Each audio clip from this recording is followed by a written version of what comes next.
Look at the sheer scale of California. With an economy worth trillions of dollars and a population larger than most countries, the state constantly sets the demographic and economic trends that the rest of America follows. But down at street level, residents are buckling under a skyrocketing cost of living. You can see the severity of the housing and homelessness crisis right on the steps of City Hall. Compounding that pressure are severe, ongoing environmental emergencies. Yearly megafires swallow entire landscapes and stretch state resources to their absolute breaking point. It creates a stark paradox. California generates unparalleled global wealth, yet struggles to manage systemic domestic crises within its own borders. Right as voter frustration reaches a boiling point, current Governor Gavin Newsom is terming out of office. His exit created a massive power vacuum, triggering a political gold rush that drew over 60 different candidates into the race for the open seat. The 2026 election represents the definitive search for a leader capable of resolving the tension between the state's immense wealth and its failing infrastructure.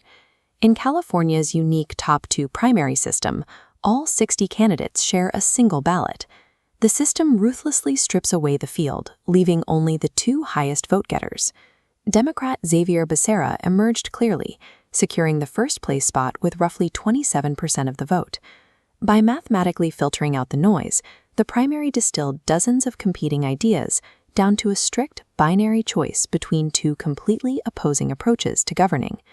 On one side is Xavier Becerra, an established political figure with deep roots in government. He served as California's Attorney General and the U.S. Secretary of Health and Human Services. His platform offers continuity. He plans to repair California's current systems by strengthening social safety nets, advancing strict climate action, and focusing on progressive equity. Competing for the second spot is Republican Steve Hilton. Holding a narrow lead over his rivals, Hilton positions himself as the ultimate political outsider, best known as a former television commentator.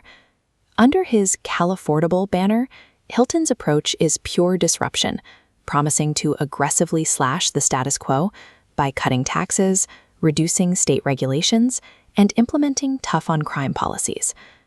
The general election now forces California voters to decide: do they trust experienced management to fix the current machinery, or are they willing to tear the system down to lower their daily costs?